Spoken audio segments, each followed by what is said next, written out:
Welcome back to this episode. This is Liz McGee. I am a teacher on YouTube. Prophecy for the Last Hour. Thanks for tuning in. This is a continuing series I am doing on the Tree of Life. It tells it right out of the title. This is probably about the fifth video on this series.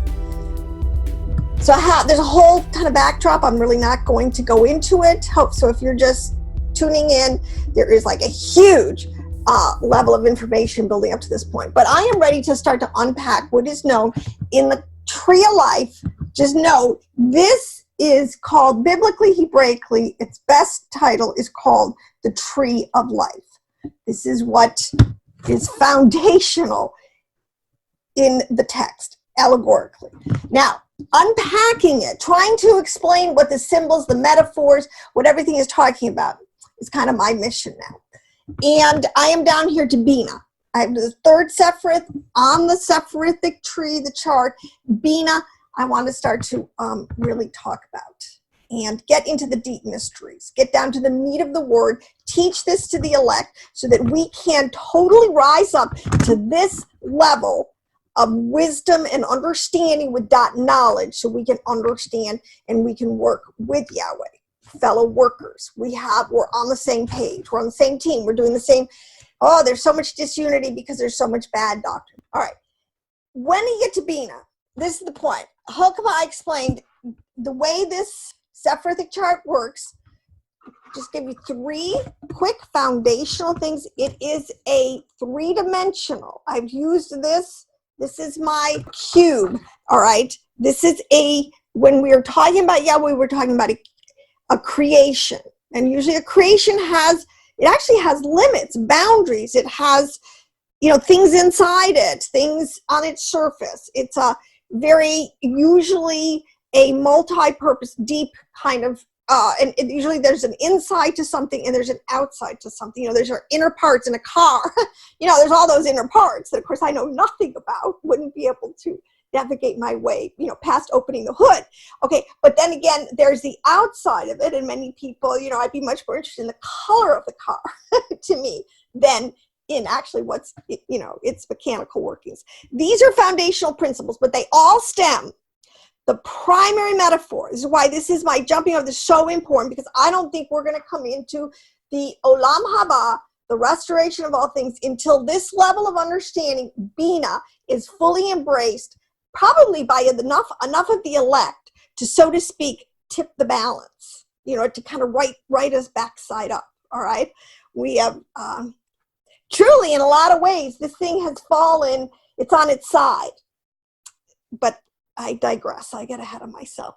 So, understanding how the masculine and the feminine energies, principles, theologies, words are all used in our Torah text is foundational to having any kind of correct theology. And because for about 1900 years, the true understanding of Bina, of the divine feminine, has been really lost. And it's especially been lost in the Western church. It's a huge new, going back to the ancient paths, we got to get back on that path. It's a tough one. You have to retool your mind. You really do. But it's so worth the journey. It's awesome. So this understanding the relationship between Hokmah and Bina, Keter, Hokmah, and Bina, understanding what those words mean, this is the interplay of the masculine and feminine, like I said, energies or attributes or whatever. It has so many levels of meanings. There's so many words I could plug in there. But basically, we're talking about a male and a female. We're talking about two sides, really, of the same coin. This is exactly what this is. So this is the foundational principle. It is the relationship of these two, and these are called the primordials. If you look in your Hebrew words, these are the rashes, the heads, the head waters, all the way from Eden, the primordial, the most pure and largest and technically advanced understanding we can have of Yahweh. This translates down into the verse everybody's punched. Let us make man We're Yahweh Elohim. Yeah, it says, let us make man in our image and likeness. What does that mean? Well, you will never correctly unpack that, understand, unless you understand the tree of life as a right and a left side. All right, there's two sides to the same thing. I said two sides of the same thing. There's a left side and a right side. Now, this is coded into everything. It's even in the language. It's even in the grammar. All right. So you can't ignore it anymore because people are getting up to speed on Hebrew. They're beginning to understand the language. We understand how incredibly nuanced and deep and intricate and minute it is in retaining and disseminating information.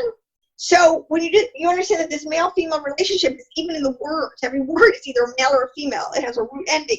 And it's not an accident because the theology is just, they're keeping the theology straight. We're the ones that have lost it, so let's get back on that path.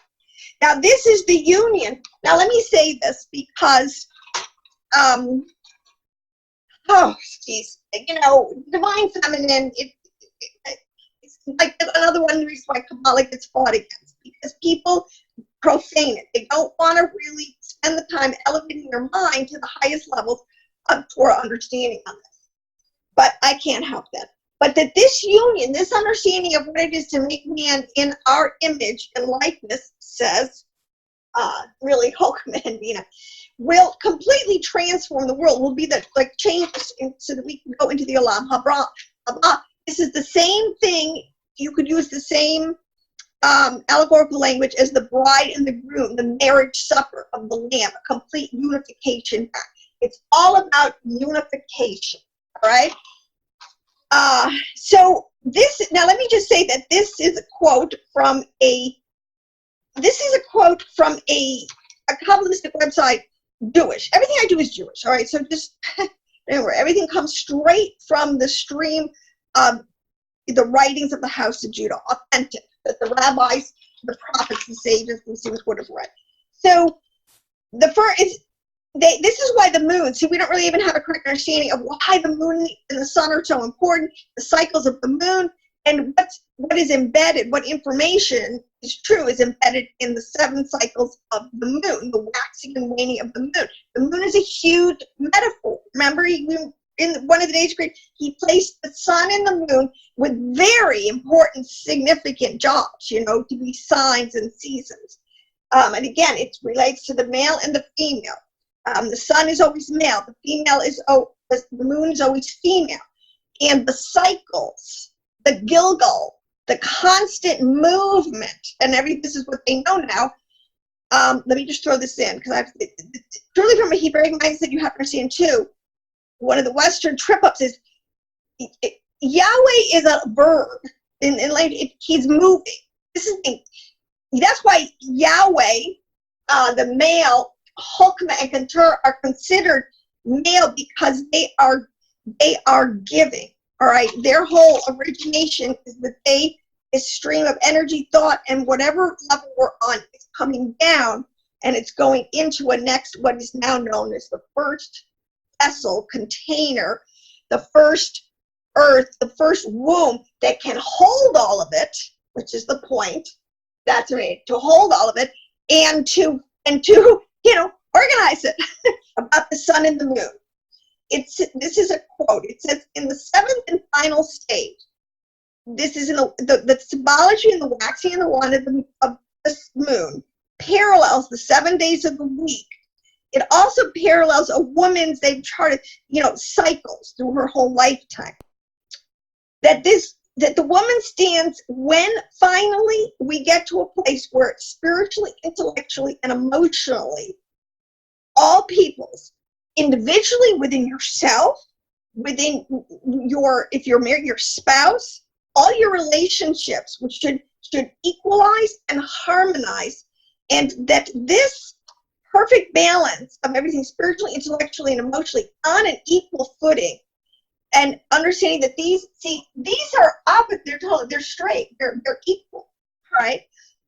There's no up and down on this. They're at an equal level. They're co-equals. They're co-rulers. They're co-reigners with Yahweh. All right, or sometimes you trying to find it with Hashem, I guess. I have to find a neutral word that isn't one of the names, the Sefiroth or names that would throw people off. So we'll just call the name Es Hashem, all right? But this understanding is going to be the consummation of all the promised blessings of the world to come, because there will be totally harmony between the left side and the right side, between the male and the female. Let me tell you something. When you start thinking of men and women, this is some kind of culture war, or this is some kind of gender war. You are like, so far, you are about, there are about 7 levels, what I can tell you right now. There's 9 levels above you, all right? Because Adam and Eve came down here all the way at the bottom, manifestors. We're talking about primordials that are so old and ancient and beyond us, all right? So if you want to stay stuck in the rut of just making it all come down to literal male and female gender roles, then you are missing all the rest of the levels. And this is where we have to grow up. This, like I said, this is the bride or the groom. So because I'm going to introduce, in this point, this whole concept of the male and the female. Now, and as I've been before in the last week, understand there are so many code words, so many semantical words, letters that come together that give so much deep meaning. It's like a cut crystal. You can turn it so many ways and get so much light out of it. This is literally that there is so much, the rabbis will hit so much light in every letter just waiting to be revealed. So, and a lot of this is a level of understanding that is gleaned, and why you don't hear a lot about it. It is a level of understanding that comes to the wise. When it says that, and a lot of this understanding, this is the understanding, this is what was said by the prophets, where I said, look, I'm going to seal it up. This knowledge and wisdom, a lot of these things, these prophets don't get. They don't want to stick with the program. They want to make stuff up, whatever. I'm going to seal this understanding for the last days. So a lot of this deep understanding is coming back to us, and it's very significant because that is part of the unsealed that is, was prophesied to go on.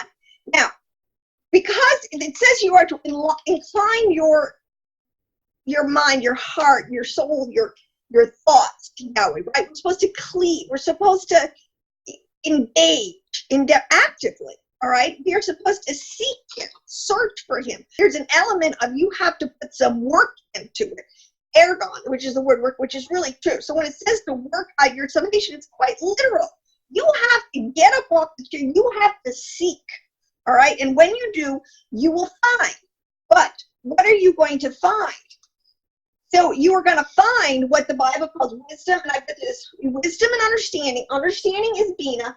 The two of them combine into dot knowledge, which is like now you are like in the, let's see, how would I explain this? So this is the middle river. This is the middle pillar. This is the balancer. This is where everything, because actually these are 2 extensions. They're going to fold up into, again, the middle pillar.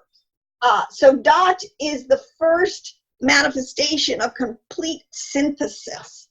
And at this point, we're just still up here in essence. In mind and thought, all right? I could probably, with my notes, and I have kind of 50 different specific words that speak about Bina, this Sefiroth, in allegorical ways, and is transmitting information. And if you didn't know that, it would be like if you weren't tuned into that radio station, all those waves that are going around, you could be hearing this beautiful symphony. It's just going right over your head because you're not tuned in.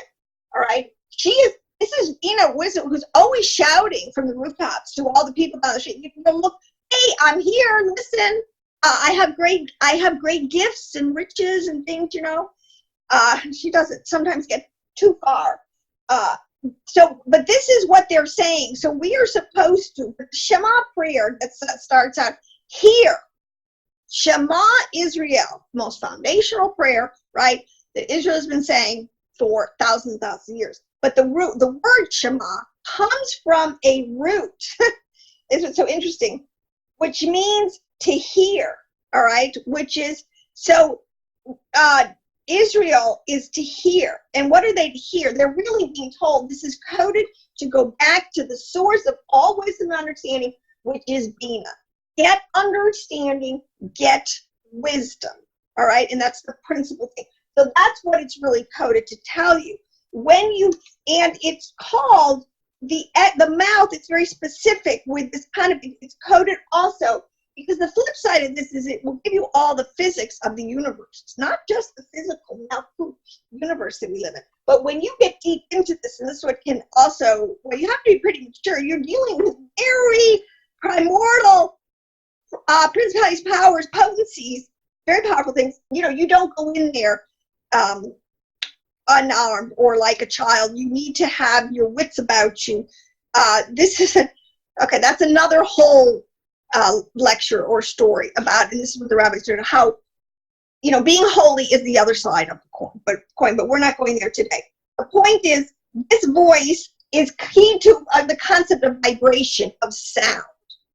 If you don't pick up that sound wave, remember there are many, this is what Paul's saying, there's many symbols, there's many sounds, there's many voices in the world, there's many things coming at us. You can, both negative and positive wave patterns. You understand, thoughts are wave patterns that we could pick up on, all right? But if you have to dial in to this one, if you want to get the truth, you want to get Bina, you need to dial in and get Bina, get understanding, which comes from, that's why they're always saying Torah, studying of Torah, keeping of Torah will keep you, okay, on this concept. Now, so these things are coded. This concept is much deeper than just word Bina. It's a vibration. It is so coded closely with the first words of Genesis and when Yah spoke, all right? And it's even before the concept of he spoke and created. Like, it was there, Bina and Hokmah. I can prove to you, and that's another teaching from Genesis 1:1, that they were there in the beginning. And it says, let me just say, even in the letter Bina is the letter Hey, all right, or it's always coded with Hey. But in the beginning, Yahweh created the heavens and the earth, okay? That's another way they code it, with Bina. That's what he's saying. With Bina, Elohim exactly created the heavens and the earth. That's an absolutely accurate statement. And it's the letter B, Bet, all right? Because Bet means house. This is the first, another word for Bina is house, which is the word Bet, B. But it's also just, let's expand it right away, house, but also container, vessel, temple. I have this treasure in my earthen vessel. Where do I keep this understanding, this deep? I keep it in my mind, but my mind is part of my vessel still right now, right? I'm still in this mortal body. So it's still attached, okay? So at every level these work. If you don't think it's in the language and ancient, nobody's making this up, and people really start studying the early texts in their original languages. Here's one from Dead Sea Scrolls. This is from and of course it's a partial translation. They have, which is what the Dead Sea Scrolls made up of. It's very frustrating, but a partial. This is, and they know that this is out of the Beatitudes, or like another writing or copying of the Beatitudes. And it says here that, which we and you'll, as I read it, you'll be perfectly familiar and know where this comes out of Proverbs, all right? And this is a Dead Sea Scroll document. So it didn't have the title Proverbs transliterated from an English in that days, okay? Beatitudes, whatever, but it had an, anyways. Now hear me, all my sons, and I will speak about wisdom which Elohim gave. For he gave me the knowledge of wisdom. See, and these words are all knowledge, wisdom, and understanding. It's like a package deal, and one means the other, and the other a lot of times means the other. He gave me the knowledge of wisdom, instructed to teach me, for me to teach them the other sons of truth. Blessed is he who walks with a pure heart and doesn't slander with his tongue. Again, your actions have a lot to do with, that's why you'll know a tree by its fruit, whether it's really, another test, is it really it's picking up the wavelength of Bina. So we want to just keep going down here about blessed are who walk with a pure heart and doesn't slander with the tongue. Blessed are they who hold fast to her laws. So there's the righteous hold fast to whose? Her laws. We're coming from this energetic concept of Bina as as Bet. Where did they keep the Torah laws of Elohim? In the temple. Where in the temple? In the Holy of Holies. Okay, they put a temple, a copy. Then they put the copy of the scroll of Moshe in the ark. All right, so you got to see they're doing these things deliberately because they're all related to each other. But blessed are they who rejoice in her. All right, blessed are they who ask for her, and blessed are they who direct his hearts to her ways. See, this is something. This is the mother. This is all talking about over here. The left side are the divine feminine as one of its major archetypes as the mother. So it's not an accident that it starts creation in the beginning with a B, all right? And you have to understand that word. Oh my God, there's so much written about it because the word is Bereshit. It is full of root letters that can make so many different words. So it contains an insane amount of information in and of itself. But the B, if you ever looked at a real Torah scroll, that you would see that the B is highly enlarged. So one of the things that they do to clue you in, that there's a lot more importance and significance in the B, which is the Bet, which is the first letter of the Torah. All right, because the with beginning, with Bereshit, is still in the word because the adjectives are attached.